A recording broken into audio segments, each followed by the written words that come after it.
लोकसभा चुनाव के बाद अब विधानसभा चुनाव की तैयारियों में सभी राजनीतिक पार्टियां जुट गई हैं। तैयारियां हरियाणा की पब्लिक भी कर रही है और तैयारियां हरियाणा की पॉलिटिकल पार्टियां भी कर रही हैं। जिस तरह से तैयारियों में पॉलिटिकल पार्टी जुटी है, वैसे ही हरियाणा का मतदाता अपना विधायक कैसे चुनेगा, तमाम मुद्दों को लेकर इनसे बातचीत भी करेंगे। सबसे पहले तस्वीरें आपको दिखा रहे हैं कि इनमें से कुछ स्टूडेंट भी हैं और कुछ टीचर भी हैं और कुछ न कुछ गांवों से आने वाले लोग भी हैं, जिनसे अलग अलग मुद्दों पर बातचीत करेंगे कि क्या सोचकर ये वोट करेंगे। हालांकि लोकसभा चुनाव में इन लोगों ने ही अपने मत का प्रयोग करके अपना जो एमपी चुना था और उसी प्रकार ही कहीं ना कहीं ये मतदाता अब अपना भविष्य तय करेंगे कि अगला इनका विधायक कौन होगा। कुछ महिलाएं भी हैं, इनसे बातचीत करेंगे। मैम, सबसे पहले सवाल आपसे है कि आप किन मुद्दों को लेकर वोट करेंगे? हम महिला सशक्तिकरण और बेरोजगारी को लेकर वोट देना चाहेंगे, क्योंकि आगे आने वाले अब हम एजुकेशन ले रहे हैं तो आगे हमें रोजगार चाहिए। इसके लिए हम ऐसे विधानसभा में ऐसे सदस्य को चुनेंगे जो हमें आगे रोजगार के अवसर दे सके। और महिला सुरक्षा को लेकर भी कि गांव से आने जाने वाली लड़कियों के लिए क्या सुविधा होनी चाहिए और क्या नहीं। जो लड़कियां दूर से आती हैं उनके लिए जैसे बस पास की सुविधा थोड़ी दूरी के लिए उनके लिए ज़्यादा उन्हें बढ़ाया जाए, और अगर वो आती हैं तो इस बात का ध्यान रखा जाए कि उन्हें आने जाने में कोई दिक्कत ना हो। तो साफ तौर पर महिलाओं का मानना है कि महिला सुरक्षा को लेकर कहीं ना कहीं ऐसा कोई उनका एमएलए बने जो इनकी आवाज़ को कहीं ना कहीं विधानसभा में उठाए और उनकी महिला सुरक्षा को प्रति ध्यान में रखते हुए कहीं ना कहीं मुद्दों को पूरी तरह से विधानसभा। आप क्या कहते हैं, क्या मुद्दे सोचकर वोट डालेंगे? महिलाओं के लिए, सुरक्षा के लिए, और उनको आज़ादी दी जाए। रोज़गार के अवसर ज़्यादा होंगे तभी वो बाहर निकल पाएंगे। और हम यही चाहते हैं हमारा विधायक ऐसा हो जो महिलाओं के बारे में सोचे, रोज़गार दे, उन्हें रोज़गार के अवसर प्रदान करें। आप क्या कहते हैं? आप गर्ल स्टूडेंट हैं, आप क्या सोचकर, क्या आपके जहन में ऐसी बात रखेंगे जिससे आप वोट किसको डालेंगे, कैसे वोट मुद्दों को डाल के वोट करेंगे? सर, जैसे कि अब मैं भी महिला हूँ, एक लड़की हूँ, और जैसे मैं अब पढ़ने आ रही हूँ तो जैसे मेरी जो और भी बहनें हैं मेरे को देख के और भी आगे आएंगी, आगे बढ़ेंगी। पर सबसे पहले तो हमें सुरक्षा चाहिए, सुरक्षा होनी चाहिए। दूसरा कि हम इतनी दूर से आते हैं और बस की सुविधा होनी चाहिए। दूसरी, बस की पास की सुविधा होनी चाहिए हमारे लिए। आप क्या कहते हैं? आप गांव से आते हैं, ग्रामीण अंचल से आते हैं यहाँ पढ़ने के लिए, किस प्रकार का मुद्दा आपका चुनाव में रहने वाला है? गाँव के पास पास ही कॉलेज खुलवाने चाहिए ताकि इतनी दूर आने जाने में कोई दिक्कत ना हो, और लड़कियों की पढ़ाई पर भी कोई भी असर ना हो। वो भी ढंग से अपने गांव में कॉलेज बनने के बाद ढंग से पढ़ सके, उन्हें भी किसी प्रकार की दिक्कत ना हो। आप क्या कहते हैं? गर्ल स्टूडेंट हैं, क्या मुद्दे रहने वाले हैं आपके? सर, पहले तो मतलब स्टडी इतनी कर रखे, बेरोजगारी है, रोज़गार होना चाहिए और सुरक्षा होनी चाहिए। मतलब आते जाते टाइम पे काफ़ी ऐसी दिक्कत आती है महिलाओं को, लड़कियों को, तो थोड़ी बहुत सुरक्षा होनी चाहिए। मतलब बस में आना होता है, कई बार ट्रेन में भी आते हैं, उसको लेकर। तो साफ तौर पर ज़्यादातर महिलाओं का मानना है कि महिला सुरक्षा को लेकर कहीं ना कहीं ऐसा वो प्रतिनिधि अपना विधानसभा में चुनकर भेजे जो उनकी आवाज़ को कहीं ना कहीं विधानसभा में बुलंद तरीके से उठा पाए। आप क्या कहते हैं? आप युवा हैं, क्या मुद्दे रहने वाले विधानसभा चुनाव को लेकर? सर, मुद्दे ही मुद्दे हैं जी। जैसे मान के चलो हमारे जो लोकसभा क्षेत्र है सिरसा, इसमें विधानसभा मेरा क्षेत्र आता है रानिया। तो सिरसा लोकसभा क्षेत्र में जैसे दिनों दिन जैसे आप देख रहे हैं कि क्राइम बढ़ रहा है, इन दिनों में काफ़ी क्राइम हुए हैं। इसके अलावा बेरोजगारी भी एक मुद्दा है। इसके अलावा यातायात की सुविधा हम स्टूडेंट्स को इतनी नहीं है जितनी हम आशा करते हैं, क्योंकि बसों पे अगर आप बस स्टैंड पे जाके देखो तो लटक लटक के भेड़ बकरियों की तरह वहाँ पे स्टूडेंट्स जाते हैं, तो यातायात में भी काफ़ी दिक्कत आती है। इसके अलावा एक इन्फ्लेशन की भी काफ़ी दिक्कत है कि महंगाई जो बढ़ रही है। भी हम ऐसा विधायक चाहते हैं जो महंगाई की आगे विधानसभा में जाके आवाज़ उठाए। और सबसे बड़ा जो मुद्दा है ये किसानी का मुद्दा है। हम लोग किसान है, किसान का बेटा हूँ मैं। तो सबसे पहले तो ये मैं चुनूँगा कि कोई किसान का मुद्दा विधानसभा में उठाए, इस तरह का विधायक सबसे पहले मैं चुनूँगा। आप क्या कहते हैं? विकास लगातार सरकार दावा करती है, क्या विकास का मुद्दा भी चुनाव में रहने वाला है? अब तक विकास हुआ तो है नहीं कुछ। जितने अभी तक मैंने अपना खुद का बताऊँ, मैंने 10 बार फॉर्म भरे हैं नौकरी के लिए। मेरे 10,000 रुपये तो वो एक्स्ट्रा 1,000 रुपये वाले गए। एक बार उनका 1,011 रुपया वो नुकसान हुआ, नौकरी अलग से नहीं मिली। और बाकी हम किसान के बच्चे हैं, ना कोई किसानी के लिए कुछ हो रहा है, ना कुछ और, ना कोई फार्मिंग, ना कोई इंडस्ट्री लग रही है इधर।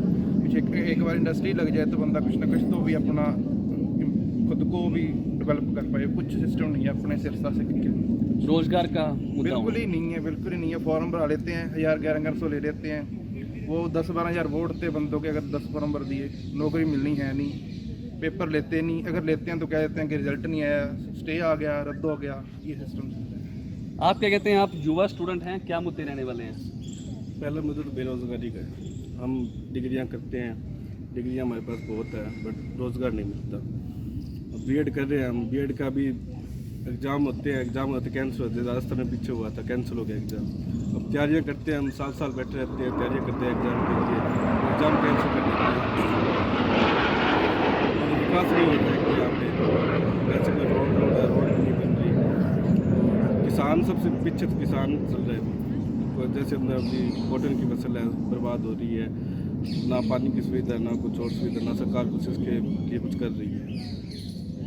तो साफ तौर पर जो स्टूडेंट हैं उनका साफ तौर पर कहना है कि स्टूडेंट के मुद्दे को लेकर कहीं ना कहीं वो वोट करेंगे। बेरोजगारी है, क्योंकि कहीं ना कहीं स्टडी हासिल करने के बाद लोगों को रोजगार के लिए भटकना पड़ता है। हालांकि सरकार दावा करती है कि इतने रोजगार दे चुकी है, लेकिन कहीं ना कहीं जो स्टूडेंट हैं वो अभी कहीं ना कहीं आस लगा बैठे हैं कि उनकी पढ़ाई खत्म होने के बाद जो सरकार है, जो उनका विधायक है, उनको रोजगार के साधन उपलब्ध करवा सके।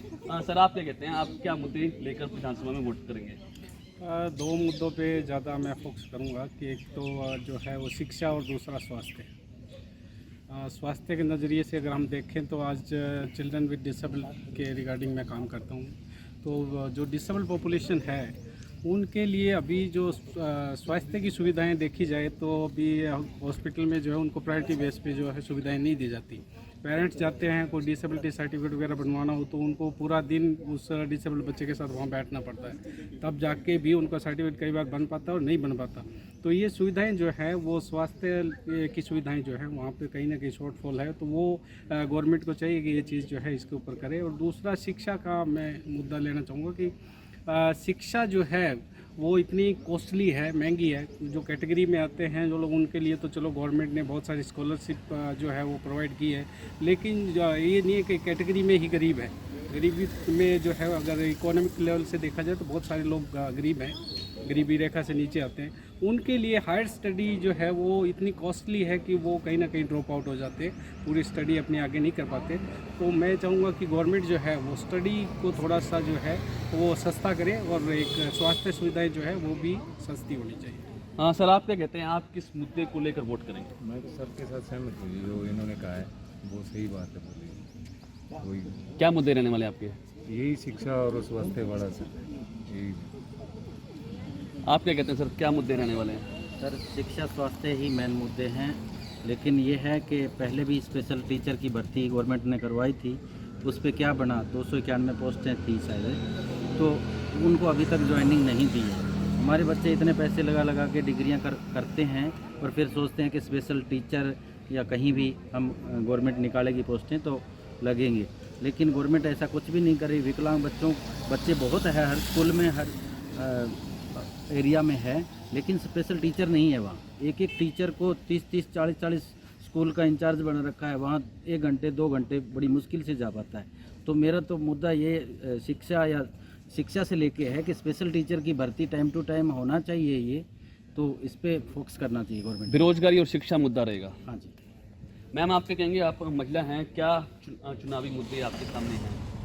मेरा मुद्दा ये है कि जो धर्म और जाति के नाम पे जो हमारा समाज बिखर रहा है, हमारा उम्मीदवार ऐसा हो जो उसको इकट्ठा करने के लिए काम करे, तो हो सकता है कि बाकी जो प्रॉब्लम्स हैं वो भी शायद सॉर्ट आउट हो जाएं। तो मैं चाहूँगी कि इस बार इलेक्शन का मुद्दा जो हमारे समाज की एकजुटता के लिए है वो होना चाहिए। Thank you. मैम, आप क्या कहेंगे, आप भी महिला हैं, क्या चुनावी मुद्दे आपकी जहन में हैं, क्या मुद्दे लेकर आप वोट करेंगे?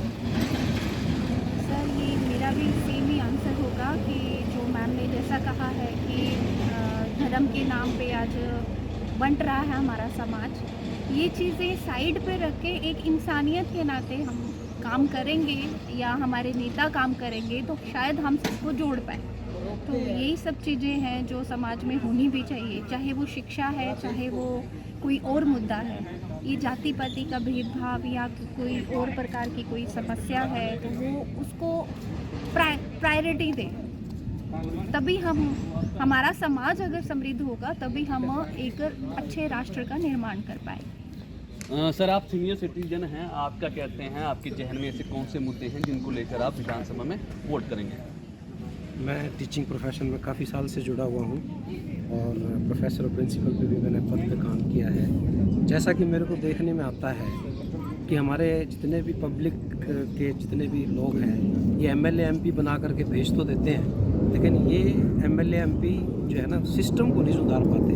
मेरी तो एक ही अपील है कि सिस्टम को सुधारा जाए, क्योंकि हरियाणा क्या कुल मिलाकर के पूरे जितने भी हमारे स्टेट्स हैं पूरे इंडिया में इतने इंजीनियरिंग, इतने बीएड, इतने अब मेडिकल पे जो है ना काफ़ी मशरूमिंग चल रहा है, तो इतने कॉलेजेस खुलते जा रहे हैं और इतने स्टूडेंट्स हमारे पास होकर के इस जो है मार्केट में आ रहे हैं। और ये भी नहीं है कि रोज़गार नहीं है, हमारे स्कूलों में इतने टीचिंग पोस्टें खाली हैं, यूनिवर्सिटियों में इतने कॉन्ट्रैक्ट पे गेस्ट फैकल्टी पे लगाए जा रहे हैं, और जो 60 करोड़ बीएड और ये पीजी वाले जितने भी कोर्सेज किए हुए हैं इनको नौकरी नहीं है। तो इसका क्या मतलब है? सिस्टम में दिक्कत है।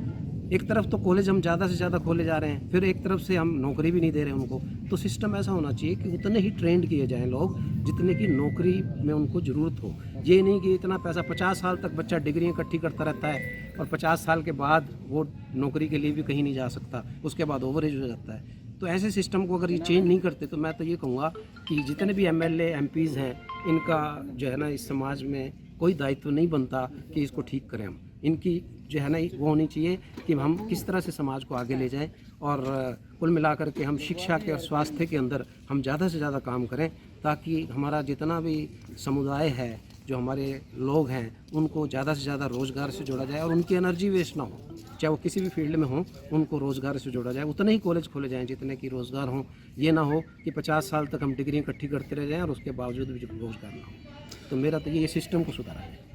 तो साफ तौर पर हरियाणा की सिरसा की जनता ने पूरी तरह से बेबाकी से अपनी राय रखी कि उनका विधायक किस प्रकार होना चाहिए। हालांकि सिरसा जिला की 5 विधानसभा क्षेत्र हैं जिसमें पूरी तरह से जो लोग हैं वो कहीं ना कहीं अपने मत का प्रयोग विधानसभा चुनाव को लेकर करेंगे। कैसा उनका विधायक हो उस प्रकार से अपनी वो विभिन्न जो मुद्दों पर लेकर उन्होंने अपनी राय रखी है। हालांकि सिरसा की जनता ने इससे पहले अपना जो है एमपी भी चुना है और अब कहीं ना कहीं विधानसभा चुनाव में विधायक कैसा हो उस पर लेकर कहीं ना कहीं सिरसा के लोगों ने पूरी तरह से बेबाकी से अपनी राय रखी है।